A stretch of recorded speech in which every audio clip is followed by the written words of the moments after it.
What is up, everyone? Chris Manning here from the Locked On Cavs podcast with my co-host, Evan Dammarell. On today's show, we're going to talk about the Cavs' quiet start to free agency in Segment 1. Segment 2, the latest on Colin Sexton, which is also a pretty quiet front. And Segment 3, some of the names still out there that Cleveland could pursue, could have some interest in. Let's get into it. All right, the music you heard on the way, and at least in audio form, is from our friends at Astro Radio. Check them out wherever you listen to music. I'm Chris Manning, covering the Cavs and the NBA for places like Diamond Up Rocks and SB Nation's Fear the Sword. My co-host is Evan Dammarell, primarily at Facebook's Right Down Euclid. We both want to thank you for making Locked On Cavs your first listen every day. Remember, we are free and available wherever you get your podcasts. Evan, a lot of other podcasts. Well, a lot of other teams, a lot of podcasts people can go listen to. Locked On Hawks, Locked On Knicks, Locked On Nets. Pour one out for Locked On Hawks and Brad Rowland.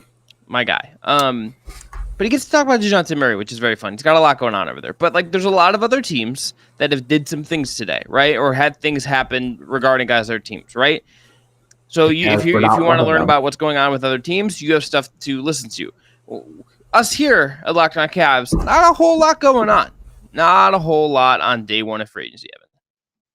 No, it was kind of to be expected, honestly. Talking to folks around the league and talking to people within the Cavs, you and I have stressed this a lot on the show. They do have some avenues to make roster upgrades. They have their mid-level exception. They have the non-taxpayer, repeater taxpayer exception. They have veteran minimums, and they have very few roster spots open right now. So I think there's just that free flourish of just transactions happening within the first hour. I think Mark Stein said within the first hour 33 players were signed to a team or something of that ilk. But I think the Cavs, again, we'll stress this as many times over, until the Colin Sexton domino falls, whether that is him re-upping with Cleveland or possibly with another team, and then we look at sign and trade scenarios, et cetera, at that point, the Cavs are kind of locked. They have to negotiate with Sexton. I imagine they're negotiating Garland's hopefully close to max extension for next season as well. They are making moves. Obviously, I know that the Cavs have had interest in a lot of the free agents that have already been signed, whether it's Kyle Anderson, DeLon Wright, Tyus Jones. But that's just kind of how free agency works too. You have to take a lot of things into consideration, and these players have the freedom to sign with whomever they want at this point if they're UFAs, and sometimes the Cavs strike out, and that's okay. I didn't expect them to be super aggressive to start things out. It's kind of like the DeJounte Murray buzz. I think people were just kind of desperate for something to happen at this point to the Cavs just because they had such a fun season last year. But maybe through the weekend we might see something, and heading into next week as well. It's free agency just isn't one night. It's the entire summer, so the Cavs have a while to make some transactions and decisions. Yeah, I mean, look, but I think to center it in on free agency, they haven't done anything. And there's reason for that. Yeah. Again, they have all summer, trades could happen and stuff, but it's, I think, in focusing on what's in front of us, the other teams have done stuff they haven't. And as you alluded to, as you said, there are reasons for that. There are very logical reasons for that. And as we understand it now, a lot of the notable stuff on the market is kind of gone, right? We'll talk about some names later, but a lot of guys that would have made sense for Cleveland are off the board. As far as the Colin Sexton thing goes, we'll talk about that a bunch in segment 2. There's only 2 teams with cap space left, really. Pacers and Spurs are really the only 2 teams that have significant cap space left. A lot of teams have a couple teams have their MLE, but there's not a lot of teams out there now that have that Clutch could go to and try to get that huge offer for Sexton. Really, Evan, I think the most important thing for Cleveland and for Inchi now is let's see how they pivot here. Let's see what other kind of things they target. This team has 3 open roster spots. It's not a lot, but you can do something there. We'll see who they pursue. They have the non-taxpayer mid-level that they can do something with, use part of that or all of that. They'll have minimum contracts, and they have trades. And those are kind of the avenue. And we'll see how this does kind of shake out. But a lot of names, I think that we thought would have made sense for Cleveland. Gary Harris, DeLon Wright, Kyle Anderson. There's a bunch JaVale McGee would have made some sense, but then when it was reported by others, he wanted a multi-year payday, I think that probably would have cooled things to the Cavs. Well, also he's going to get to start there, get to play with Luka. Gary Harris got more than the non-taxpayer mid-level from Orlando. Like Gary Harris took advantage of playing for a bad team and got the bad team to pay him for it. Which that's fine, good for him. But like a lot of the stuff that would have made sense is kind of gone. So like now, how do they pivot? What is the pivot? And like you'd think at some of these positions, like the Rubio thing would feel like the biggest acquisition they might make at this point, like that, or like TJ Warren if they could get in that conversation, or like one of the other like kind of wings, like if it's a Martin brother, a Bilo, and like a Josh Okogie. Like you're not going to get anything, Evan. I think at this point, when you look at day one, you look at where a lot of the guys that made sense have went, the prices they went for. I don't think you're going to get anything sexy out of this Cavs offseason at this point. No, I think this Cavs roster is more or less locked into place heading into the draft. They didn't make any trades into the draft just to grab other picks or possibly another player, get into the DeJounte Murray conversation, as it's been reported a lot by a lot of folks now. The Cavs really weren't in it. It was just kind of like the Hawks, the Wolves, and I believe the Knicks. And so it's definitely interesting. Like, I think, again, the Colin Sexton thing is going to be Cleveland's biggest decision this offseason, other than the draft. And then after that, like you said, maybe you explore TJ Warren, maybe you explore Ricky Rubio, maybe you comb the rest of the market and maybe find guys that fit what JV Bickerstaff's trying to build and do on a night-to-night basis. But you're looking to supplement and kind of support this roster a little bit, and there's ways to go about it, obviously, but you also have your limitations too. Like we keep stressing this point, but I'm not too shocked that the Cavs haven't done anything. And don't be too surprised, because this episode this is coming out Friday. Like, don't be surprised if you don't see anything major Friday either. Yeah, I mean, I think like if something like the Sexton thing, like I don't really have a gauge like where that's at. Like that's a restricted free agency can be like a very weird thing. Go ahead. No, it's just like restricted free agency can be like a very weird thing.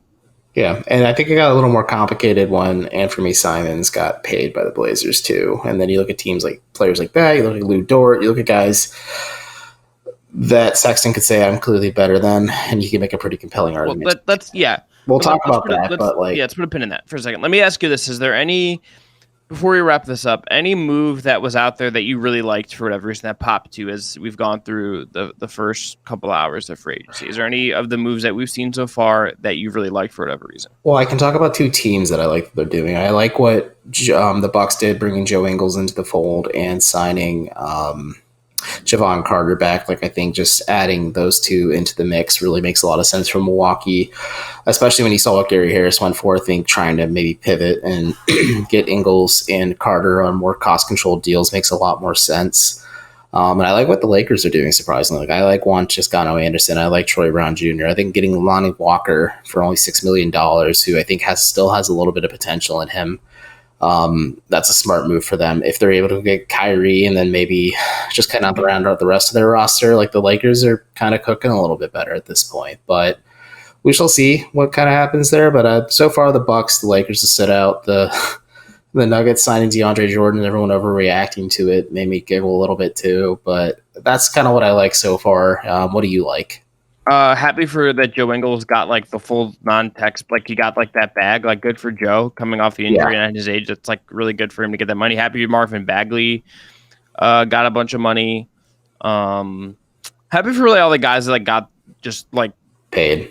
Yeah, like good for you, honestly. That always makes me happy when guys get good amounts of money. Good for Brad Beal for getting so much in the Wizards. Yeah, but even like I think PJ Tucker is like maybe my favorite because he gets 3 years fully guaranteed and at the age 37. Like that's really cool to me that you have this guy that really had an unorthodox career, came up in a different way, and is getting like is going to be a key piece on a team that I think is going to aim to win the title next year. So like.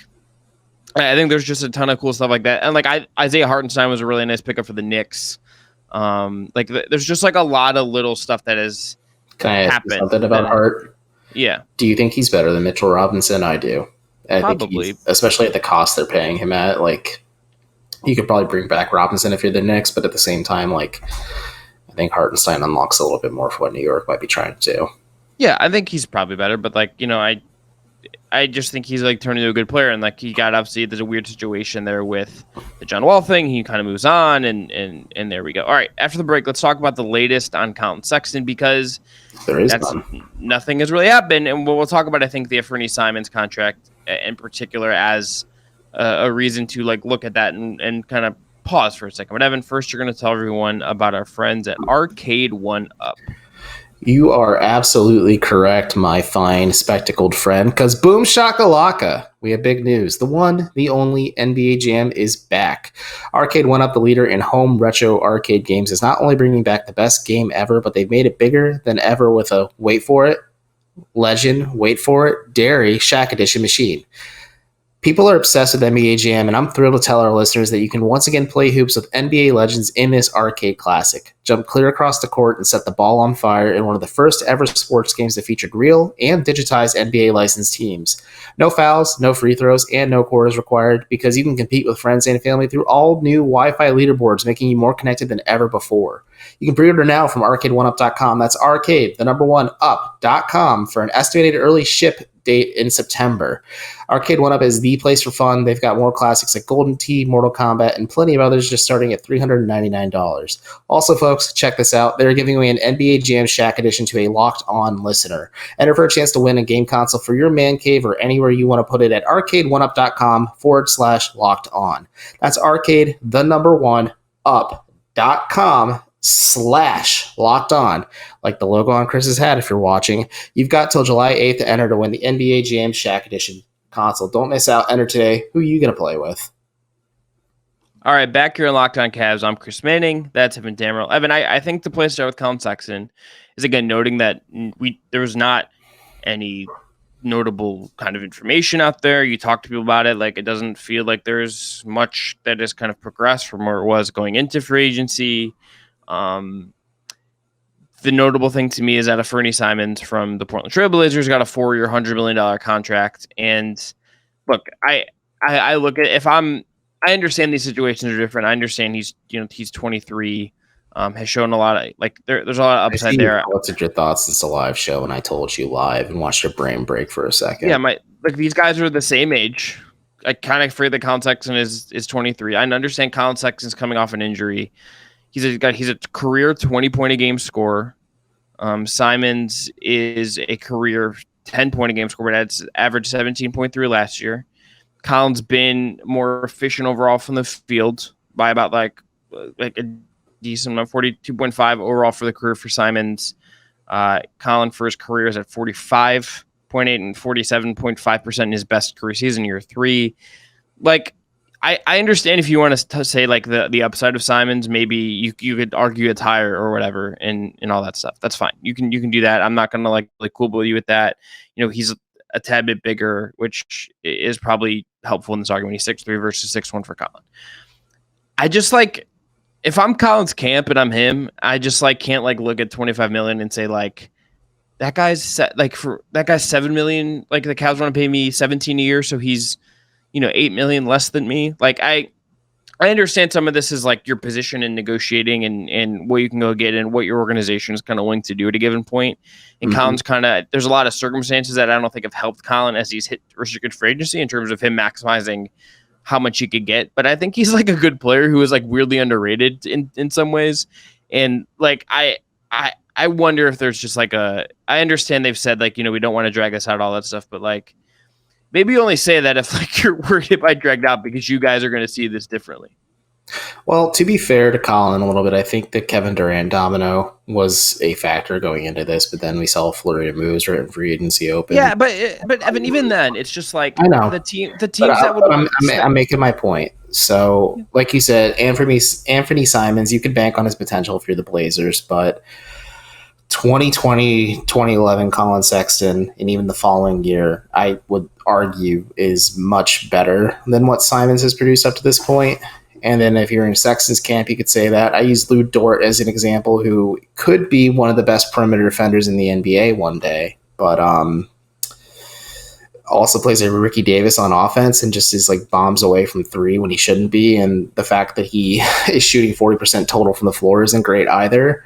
and he's making $17.5 million annually and every year for the next 5 years, just to like flat estimate it. But at the same time, you have to really say, like, if you're Colin Sexton's camp, like, I'm better than both of these dudes, I should be paid 20, maybe not 25 million, but say like 23 million if the Sexton's willing to give the Cavs a bit of a discount, especially because the Simons thing is like, I was talking about, it's like the Christian Kirk contract with the Jaguars. Like, this could be the contract that just kind of resets the market a little bit, and Sexton can say, like, listen, unless Zach LaVine doesn't go back to Chicago, he's arguably the best top guard on the market right now. And like, teams can line up to sign him if they want to. Like you said, the Pacers and the Spurs have cap space. I think the Pacers are an interesting team. The Cavs want to execute a sign and trade with them. But at the same time,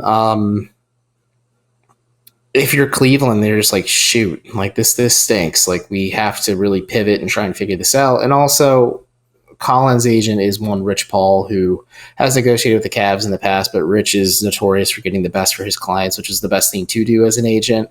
But he's more than comfortable dragging out these talks and negotiations for as long as possible with the Cavs, because that's just kind of how you operate, and you want to get the best for Colin. So I still think he'll re-sign with Cleveland at the end of the day, but I think the Simons contract certainly makes things a lot more strenuous if you're the Cavs right now. Yeah, I think ultimately I think the Sexton thing feels to me independent of the like, he is not, the market of real Durant teams is a certain kind of team. And I think the teams that realistically had like the money to kind of try to finagle a Sexton deal were maybe not those same teams overlapping. I agree. That's why I mentioned the Pacers. Like, the Pacers are not going to be trading for Kevin Durant. But my point is, I think that the draft was the real domino that really put us on this path. And again, I think the circumstances have just unfortunately worked against him. It's just what it feels like here. Again, maybe the Pacers come in with an offer and like throw a wrinkle into this. Maybe the Spurs do. I don't know. It's just so quiet on this that it's hard to know like what is fully out there. And there's just a lot of stuff that I just, like, the Pacers were the best betting odds team for him to be having another team that is in Cleveland. That I talked to like Tony East about that and like poked around about it. It didn't totally like make sense to me from the people I at least talked to. I just think the circumstances have ultimately like really kind of screwed him. Like, he could not have, again, picked the worst time. He didn't pick it. So I want to rephrase that. They're all circumstances out of his control. Well, he gets hurt. The team really evolves. Garland's due a max contract this summer. It's sort of like a pivot summer in some ways in terms of where you're going to allot some of your future resources. That just makes this a very tricky thing to negotiate. And I think I also just like, again, I don't know how long you'd be willing to like roll this out and like declining guaranteed money and how this, like, how long you're willing to play chicken and stare at each other with this. But it's like, I just would like look at the Simons thing again and say like 25 million. I've hit highs like that are really good. And like, I understand maybe he's a little bigger or whatever. Like this, am I $7 million a year worse than him? I don't think so. But is like the market and the team, like the Blazers were like always very clearly just going to give him this. The Cavs didn't like decide to, they could spin this again. Kobe Altman will say, oh, we love having him around, all this stuff. And then some of that will be true. He has said that. They also didn't. They also just like, but they on that too, right? But they also just didn't go out on the first day of free agency when they could offer him an extension and just get it done. Like, that's what I was gonna say. Like, you look at a guy like Marvin Bagley, who maximized his 18 games at the Pistons, but the Pistons took care of it right away. Cannot believe he got $37 million. That was the one I was like, I don't know about that. Yeah, there is an eyebrow. I'm like, you know what? Whatever. I mean, good for Marvin Bagley. Same for Kevin Knox going to the Pistons as well. So, like, maybe the Pistons are just the island of misfit toys in terms of draft picks from that draft class. But it does make you raise an eyebrow that I do want to believe Kobe Altman and the Cavs and say, like, yeah, they want to keep Colin Sexton in town. But, again, it's been reported. I've said it. You've said it, too. Like, they aren't going to hold him hostage. I think they're going to let him test the market if he wants to as well, and kind of maybe see what's out there for him. And then, like, hey, if there's nothing, they go back to that initial offer that Jake Fisher reported. Maybe it's not the Jordan Clarkson contract completely, but something around that. And then they go forward from there. Yeah, it's just such a weird situation. Because even if you're the Cavs and you're saying, okay, we want to keep our options open here too, from that perspective, like, there's not like a sign and trade with Indiana that I'm just like, hell yeah, let's do that. There's not really a sign and trade with San Antonio where I'm like, hell yeah, let's do that. Would you take Malcolm Brogdon and picks back as like a base? Because Brogdon, in theory, makes a lot of sense on this team as like a backup point and somebody you got. Like, are you getting? Is it just like you're getting like your own pick back? Like, could be getting your own pick. I don't even know if it's actually possible, but like, could the Pacers re-sign Ricky Rubio and then do like a double sign and trade situation where you cobble? But then like both the money together with Brogdon, then you're hard cap for the rest of the summer. The Cavs hard capping themselves, especially because like the money you'd have to send out would be like for the Brogdon thing to finagle that would almost be like too complicated. This is like the problem is they don't have flexibility here to they're pretty locked up financially. Yeah, unless they're gonna they have a big chunk of expiring contracts. You could dump Kevin Love, but I don't think that's gonna happen. You could dump Karis LeVert, don't think that's gonna happen. Osman and Windler, yeah, but like that, like Windler, Wade, Stevens, guys of that ilk. Oh, but you also have to not sacrifice your depth. The two that would seem most dumpable to me would be Osman and Windler because that's about $10 million. Could you dump one of them somewhere and figure it out? It's like $10, $11 million. Could at least one of them, like Windler's at 4, Osman's at 7, 6.7, something like that. Do something there and figure that out. But like, is that like is all the hassle that worth it? Like, how do you like? There's just like some of this from the Cleveland side in terms of figuring out sign and trades and like not hard capping yourself, but also like is it worth it to hard cap yourself? You also need to make sure you stay under the tax. Like, I think realistically, that's just what they're going to do. Yeah. It's just like all this is just like it's like all of this has happened at a time where like I think their cap situation and the Sexton stuff are both really messy and there's not like a clean solution. Like the Garland thing, like maybe there's like some stuff with the 5th year or whatever. That feels much more straightforward to me than what we're looking at with the Sexton part of this. And I think it'd be much more straightforward with Sexton if he didn't get hurt and he was able to because I think this Cavs like evolution is going to happen with or without Collin this year. It was more so figuring in where his fit was because he did look a little off trying to figure out his new spot in Cleveland's like offensive reasonable, very reasonable. So if you had a larger sample size other than the 11 games and he kind of looked up and down in those 11 games, like I think Cleveland would be more comfortable like signing him to an extension. So it's also like a pseudo stare off, like I said, with the Kevin Durant thing. Like it's going to be negotiating. It's going to be people measuring their pride as well. And like Collin knows what he wants. The Cavs know what they want to pay him. They just got to find the middle ground between the two if they want to keep him. Yeah, and look, you could also. I think you could read this. You could read this as a negotiation thing. You could read this as like they're not sure about how he fits going forward. And if you could read this so many different ways, and like the actions will speak. I mean, it's a fair question because people will say like, oh, they're copying the Portland model or like the Utah model, but Portland blew it up in spectacular fashion. Yes, they have Simons back in tow, but Utah might be on the way out too. And maybe the Cavs are like, okay, we can't play 2 small guards together because defensively it's just going to burn us out. Yeah, I am fascinated to see how this plays out and how long it really takes. Yeah. It's like the opposite of the Jalen Brunson situation where it was like very clear that Jalen Brunson was going to be a Knick. And now it's just like, I don't know what's going on here. It's very confusing to try to suss out exactly what's happening and what the step-by-step of this all is going to be. Yeah, it really is. But we should talk about some other guys that might be available. But first, you got to give us a quick word from our sponsor, Chris. Yeah, tell everyone about BetOnline is your number one source for sports betting needs and info this season and all seasons. Find all of the latest sports developments, league reviews, news, including Major League Baseball season, how about then guards, fighting, and all of that cool stuff. There's your continued source for your sports ranging information, including live betting, esports, and scores. And BetOnline.net remains the best spot for your sports scores, podcast, and news this season. BetOnline is the fastest and easiest way to check in on all your favorite sports and events, including MMA, boxing, and golf. For instance, if you're in MMA, Israel Adesanya is a minus 400 favorite over Jared Cannonier at UFC 276 this Saturday, while Alex Volkanovski, the featherweight champ, is a minus 190 favorite over Max Holloway in that trilogy fight on the same card. There's tons of great NBA futures too, including next possible teams for various superstars and there might be more. betting lines on the next team that their school join the Big Ten at this point.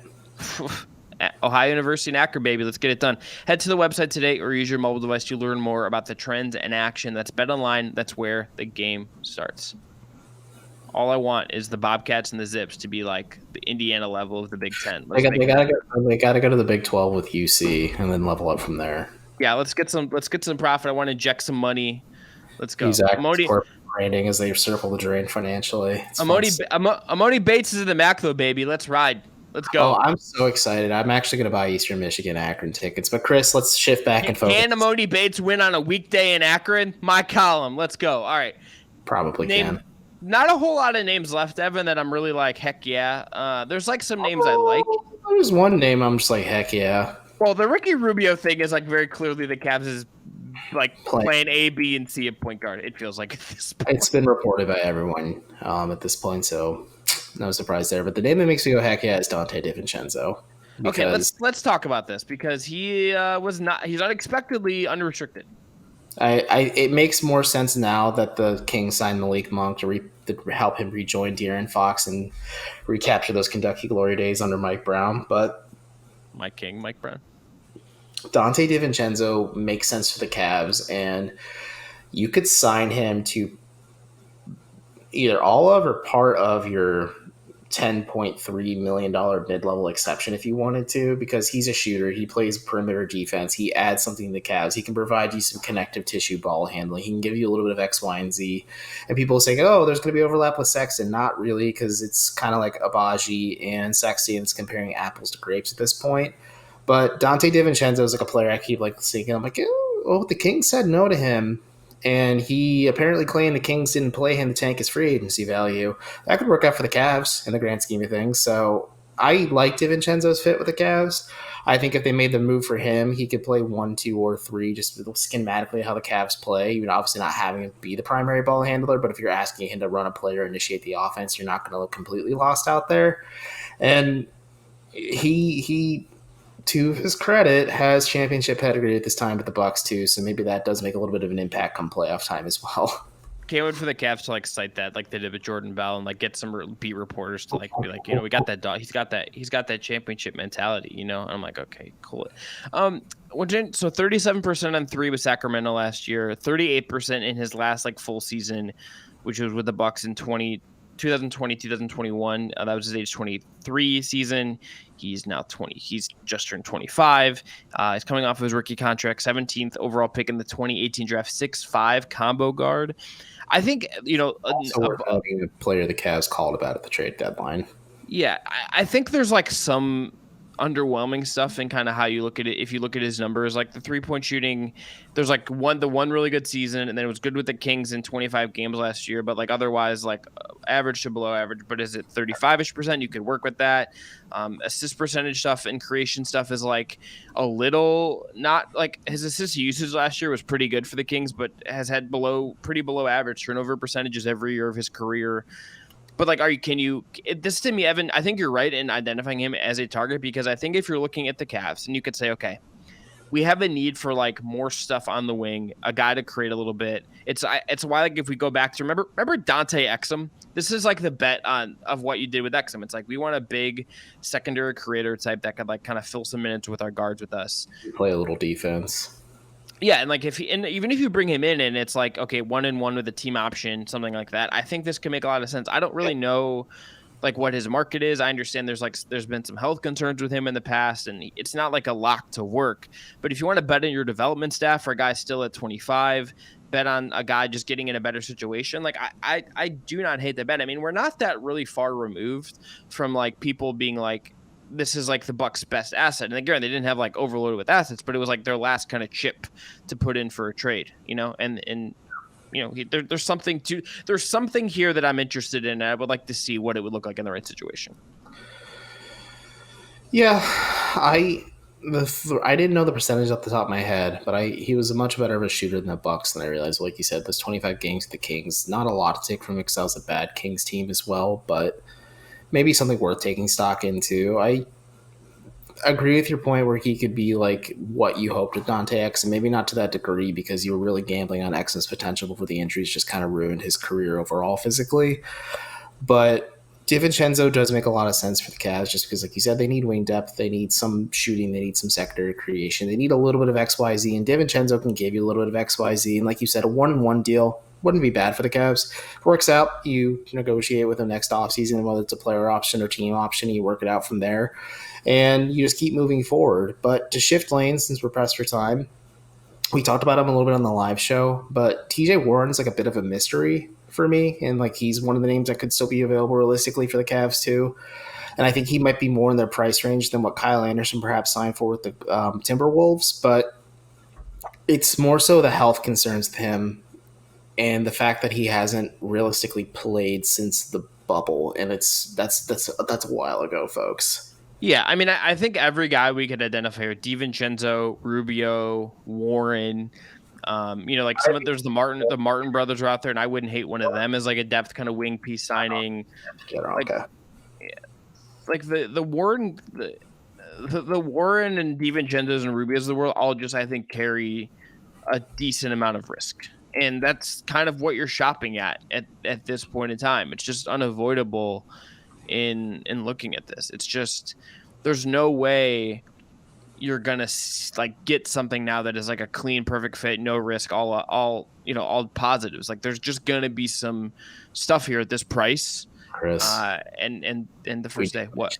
Bruce Brown's still available too. Oh yeah, Bruce Brown would make some sense. And who knows what's going on with the Nets, And he's another name we haven't seen anything about in the free agency market. Yeah, no, I agree with your point though. Like, you kind of have to maybe, to circle back to the beginning of the show, the Cavs were never going to make like the sexy splashy move. Maybe they could make a trade. It's a bit of a Kobe Altman special to cobble together something like the smaller salaries to produce something like. That's how we got JaVale McGee. It's more or less how we got Ricky Rubio by trading Taurean Prince, which congrats to Taurean Prince for getting paid by the Timberwolves. But yeah, I think these are all realistic targets for the Cavs. You just kind of have to take the wait and see approach because it's not just Cleveland who's talking with these guys. It's likely all 30 teams talking with these guys as well. Yeah, and can the Cavs offer them a role? Is it the MLB? Like, what is going to attract these guys to Cleveland? I think is a question that is worth asking as we're thinking about this. And maybe there's a buy low option out there. Like, I know Kogi is like a rehabilitation project, like makes some sense to me. Aaron Holiday makes some sense to me. There's backup centers you could go calling for, like, Hassan Whiteside or Mitchell Robinson, now that his market's maybe a little bit different. Like, you have some stuff out there. Mitchell Robinson is going to be in the Cavs price range, but Hassan Whiteside wouldn't be. Here's the thing. The center market can crater like that. And it's about figuring that out. You can get Robin Lopez if you wanted to. Heck yeah, let's the Disney King. You can fight Moondog and Sir Cece before every game. You could, vibes. You could do it. There's just like it's going to be something like that. I think like DiVincenzo timeout shows. Yeah. DiVincenzo plus like Rubio plus like a Martin brother would be like fine to me. I think that'd be like a reasonable like one on the minimum. Split the MLE between Rubio and DiVincenzo, call it a summer. Yeah, I don't think that's bad at all. I think you're addressing a lot of the needs, and then you can, if push comes to shove, cobble together some contracts to go get like a true legitimate backup center, or you sign one to the vet men and just consolidate. If I had those three guys, that would be 3 roster spots. It fills up the roster, and then you would need to do like Isaiah Mobley on a 2-way and like have him eat backup center minutes. Always bring back Moses Brown on the vet men too. It's always worth a shot. They did renounce his rights, which we didn't talk about earlier in the week. But extend an offer to him or Brandon Goodwin, so him and Brandon Goodwin are both UFAs this summer. And all of them likely probably not coming back. But all right, that's going to be it. See you Monday. So this is our who knows? Yeah, if the Cavs like signed Ricky Rubio on Saturday or signed someone, we'll do like. In some shape or form, there will be something. We will like hop on YouTube. We'll just post a quick pod or something, Twitter just Spaces. to give a reaction. Yeah. Well, Evan, I'd like to do it in a place where we're gonna monetize it. If I'm gonna be honest. I'm joking. But we'll do something. I don't know if they're gonna do anything. If the Sexton thing happens, we might just have to do a full on pod and we'll figure it out. But there's a lot to unpack there. It's like a long vacation. There's a lot to unpack after it's all settled. Yes, but it is the 4th of July weekend. So hope everyone has a good one. Hope y'all, if you're celebrating, if you get the day off of work on Monday, enjoy it. Go on a nice walk. Watch Top Gun Maverick before it leaves theaters. And have a good weekend. Yeah, stay hydrated, stay cool. It's going to be a hot one this weekend. Yes. If you want a great second listen today to get up to date on the latest news and rumors in the NBA in just 30 minutes, check out Locked On NBA. Locked On NBA is your daily NBA update in just 30 minutes. And guess what? Not a lot happened for the Cavs, but a lot happened everywhere else. Did you know Kevin Durant wants to trade? No. Unbelievable stuff. Never would have guessed. Kevin Durant wants to trade. I didn't type on the show. Kevin Durant's coming to the Cavaliers? ? Point. A lot of stuff happening everywhere else. Not a lot happening for us here in Cleveland as to talk about. But until stuff does happen, or until Monday, whichever comes first. I'm Chris. That's Evan. Bye-bye. Peace out.